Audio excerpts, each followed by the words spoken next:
You're listening to the N2K Space Network.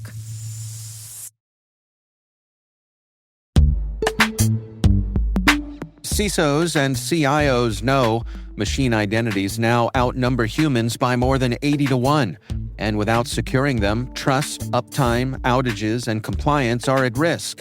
CyberArk is leading the way with the only unified platform purpose-built to secure every machine identity, certificates, secrets, and workloads across all environments, all clouds, and all AI agents.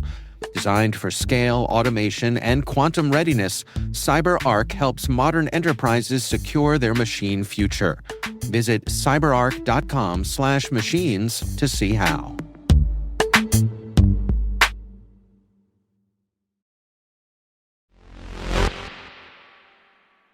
Today is August 4th, 2025. I'm Maria Varmazes, and this is T-Minus. T-Minus. 20 seconds to LOS T-Drift. Go for deploy. Roger, roll.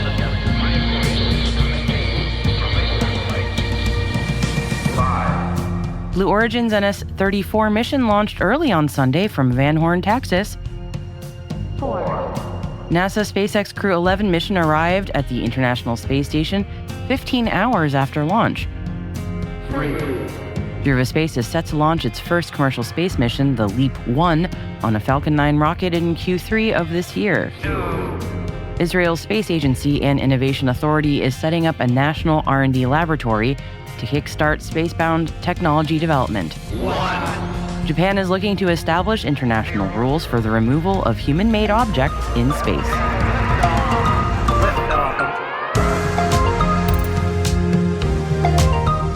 And today we have the monthly Space Law 101 with Bailey Reichelt from Aegis Space Law. She's going to be joined by Matt Linton from Linton Space Law to discuss securities and fundraising. Stick around for that chat after today's headlines.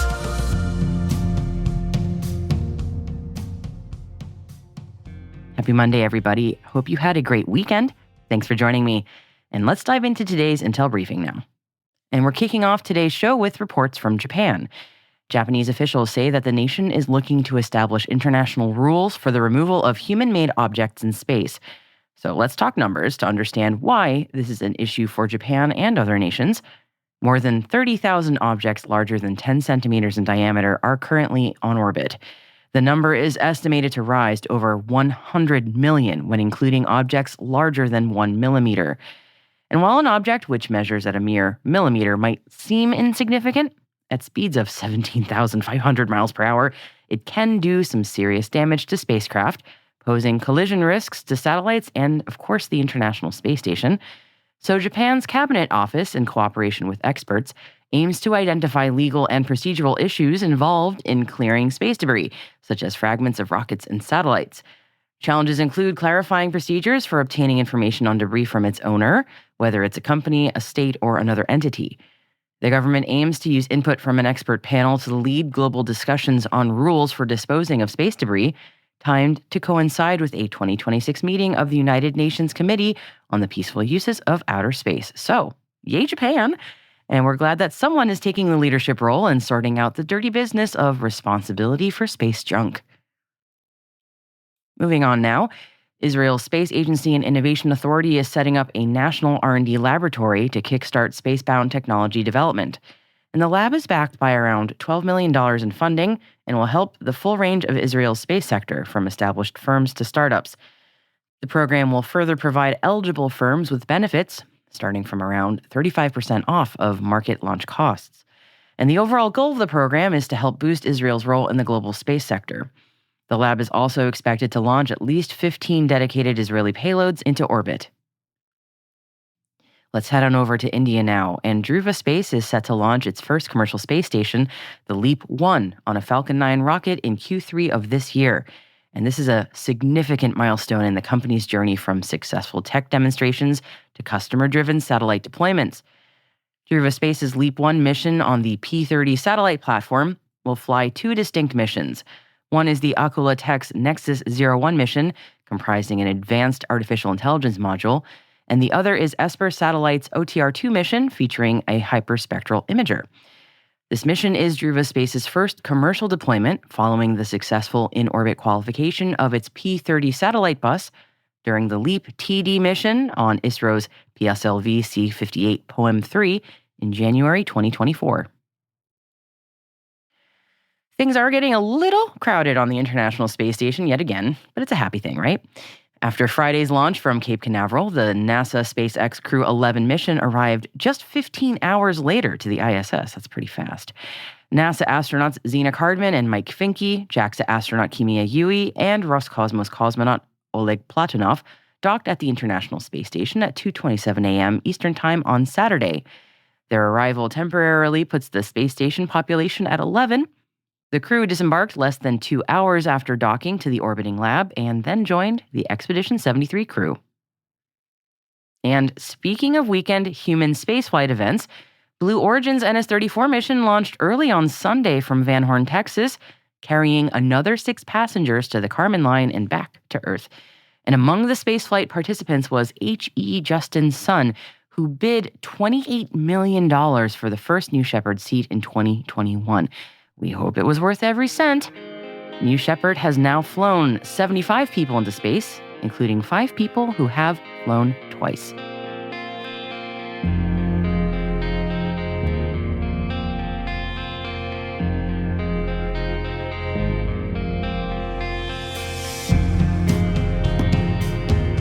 And that wraps up today's Intel briefing, but if you want to read more about any of the stories mentioned in today's headlines, well, N2K's senior producer Alice Cruz has more on where you can find that info. Alice? Thanks, Maria. We include links to all the original sources of all the stories mentioned throughout our episodes in the selected reading section of our show notes. We even include extra stories we think are worth reading up on. Today we've included links to a CGTN article covering the latest on the Shenzhou 20 crew operations and a link to an announcement from Sidus Space on new software deployment. And as always, those links can also be found on the episode page on our website. Head to space.n2k.com and just click on today's episode title. Hi, T-Minus crew. If you would like daily updates from us directly in your LinkedIn feed, be sure to follow the official N2K T-Minus page over on LinkedIn. And if you're more interested in the lighter side of what we do here, we are at T-Minus Daily on Instagram, and that's where we sometimes post videos and pictures from events that we're at or excursions or even sometimes some behind-the-scenes treats. Links are always in our show notes for you. Hope you'll join us there.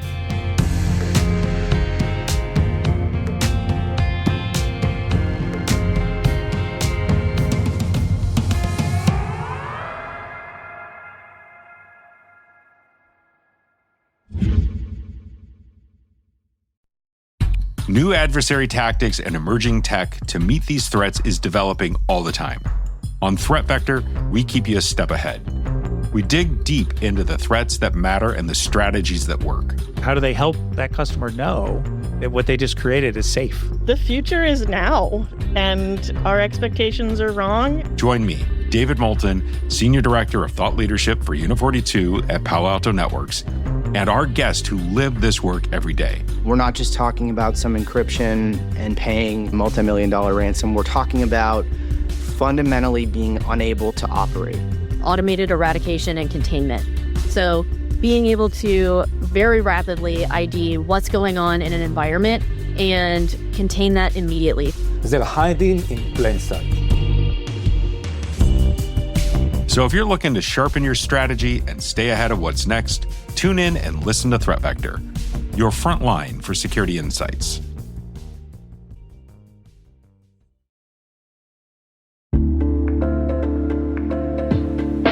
And now, a word from our sponsor, ThreatLocker, the powerful zero-trust enterprise solution that stops ransomware in its tracks. Allow Listing is a deny-by-default software that makes application control simple and fast. Ring fencing is an application containment strategy, ensuring apps can only access the files, registry keys, network resources, and other applications they truly need to function. Shut out cybercriminals with world-class endpoint protection from ThreatLocker.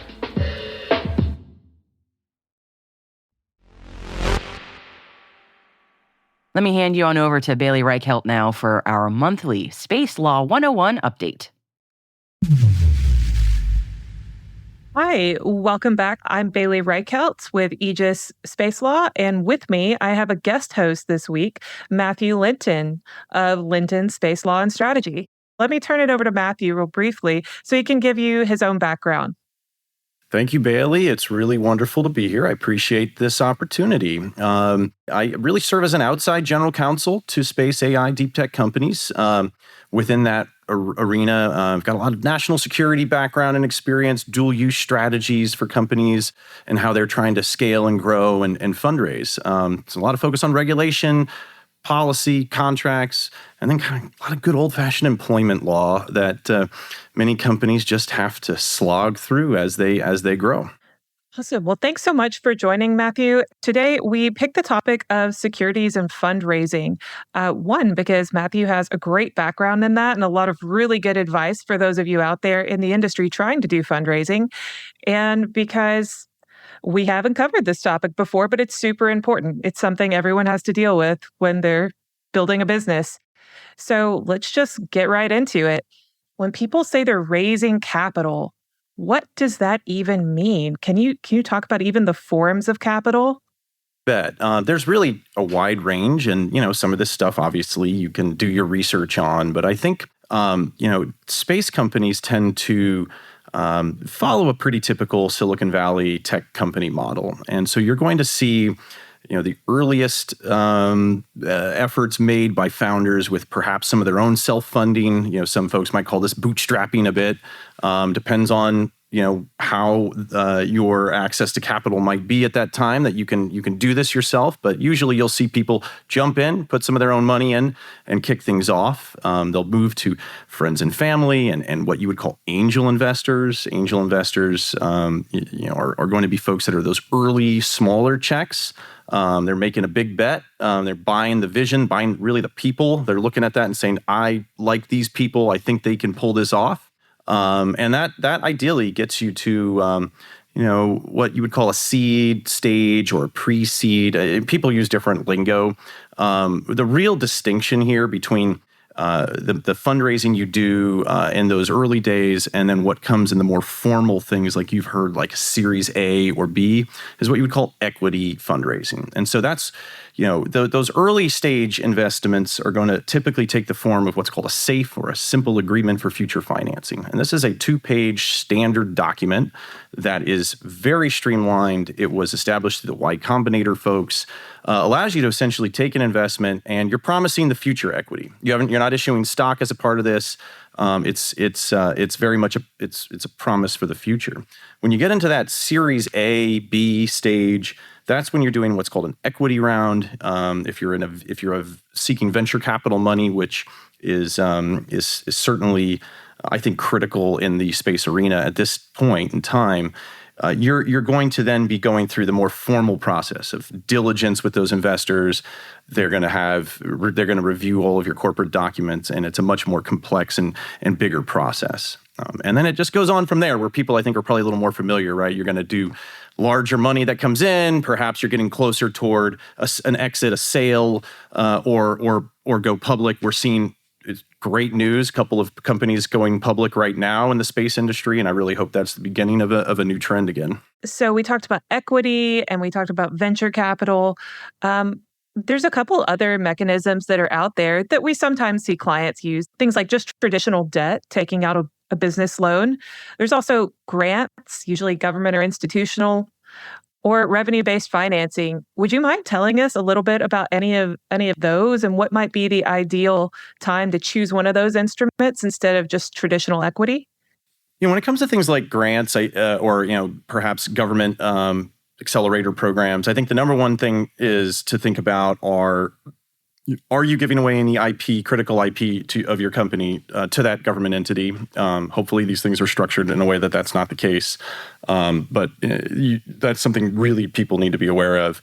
And two, it's ultimately what I would say is, what are you seeking? It's not just about the money, right? We as we know, as if I'm founding a space company, obviously you're going to need some money. But what you're looking for is also, it's the support that a particular source of money might bring to your company to help you grow. It could be that a venture capital approach is the right approach because you're really looking for investors that have done this before, perhaps, and can help show you the way. If you've done it yourself before, or you have some sense of how you really want to maneuver your company without the need for the kind of help that you can get with the venture side, perhaps, you might look at, okay, look, I'll just take some debt on. I'm not going to dilute the company. What does that mean? I'm not going to give away parts of my company early, right? So you might want to try to get things moving without giving away a lot of the company. What I would say there, again, is it's very individual to the company and to the founders and to the people doing the fundraising, because I view for all the clients I work with that the fundraising piece is just really, you're choosing in some ways another founder, especially for those early stage investors. And I really think that people can gain significant traction if they choose someone that kind of complements their knowledge or their skills. Thinking about all of that, one, it's a lot to take in. So thank you for defining some of those terms. I think that was really helpful. So if I'm in the shoes of, let's say I'm in grad school and I want to start, I don't know, just a rocket company, something that's high capital on the front end, I'm guessing that my best option is going to be probably equity, unless I'm really wealthy or I have some really wealthy close friend groups. Would you say that's accurate? I think so. I think there's one other angle, but it would tend to come a little later, which is finding sources of what might be strategic investment for entities that perhaps could be aligned with a larger prime contractor. Many of them have venture arms now. And depending on their own investment thesis, may or may not get involved at the earlier stages. But, so that can be valuable also in different ways. But most likely, I think people are going to end up needing to just sell some equity in that company to be able to raise the money that what you need for the space industry, because it's just incredibly capitally intensive to build, whether it's the hardware or the software side. Talk to anybody right now that's trying to consume a lot of AI credits and how expensive it is, and you also realize space companies as they scale and grow, and the amount of AI they will consume in itself becomes quite costly. Oh man, I already know how much AI I'm consuming, and I just run a law firm. So talking about that equity, when you're starting out and you are looking at some sort of equity-based fundraising, is there any advice you could give to a founder that would be applicable in picking the right investors, the right groups to work with your company? Because I know not all investors are equal, right? Some are better than others. Some are a better fit for the company. And while a lot of our clients will go out there and they're pitching and they just want, it feels like sometimes any attention they can get. Not all attention is the right attention, in my opinion. Can you give us any advice on that?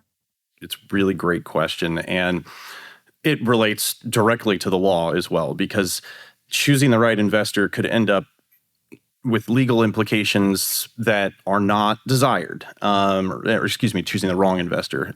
And so if you choose the wrong investor, it's a bit like choosing the wrong founder or choosing the wrong early team members. Why? Because again, these folks, they're likely going to have a role on your board.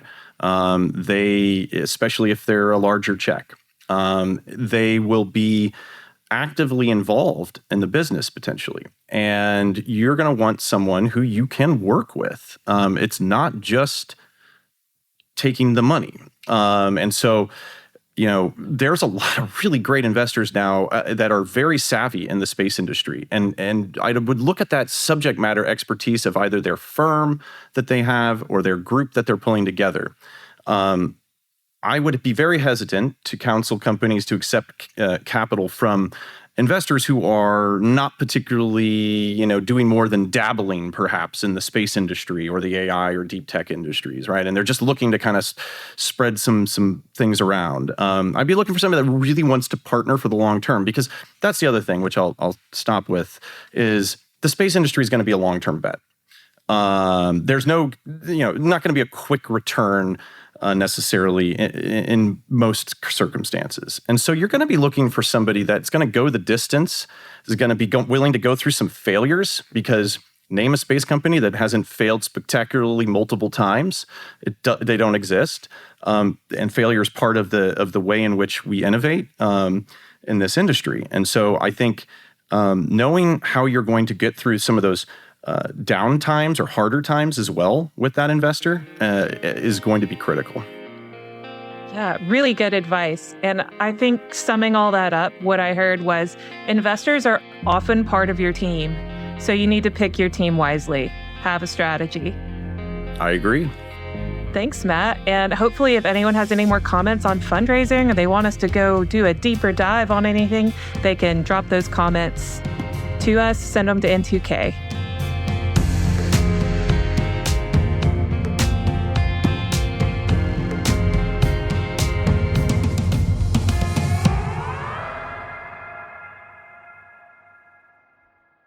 We will be right back. Shh. Hear that? Big waves are calling. Dive into refreshment with Kona Big Wave. Tropical flavor and the taste of aloha in every drop. This summer, don't just listen. Join Kona on the Big Wave Bonfire Tour. More information at konabigwave.com/bigwavemusic.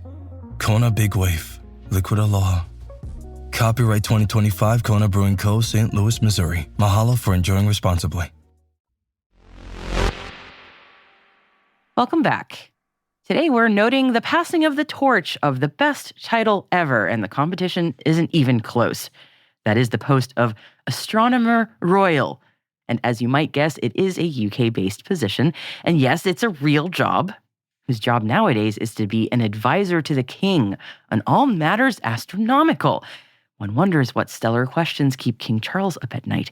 Anyway, and the post of Astronomer Royal has actually been around since 1675, and it has historically always been held by men, until this week, when the previous appointee, Lord Rees, retired from the job. And now the title of Astronomer Royal has been given by the King of England to Professor Michelle Doherty. She is the very first woman to have this role in the job's 350 plus years of existence. It is an honorary title for astronomy professionals who definitely have the bona fides. In the case of Professor Doherty, she is also executive chair of the Science and Technology Facilities Council, the president-elect of the Institute of Physics, and a professor of space physics at Imperial College London. A very worthy honor to a very worthy honoree indeed. Congratulations, Professor Doherty, Astronomer Royal.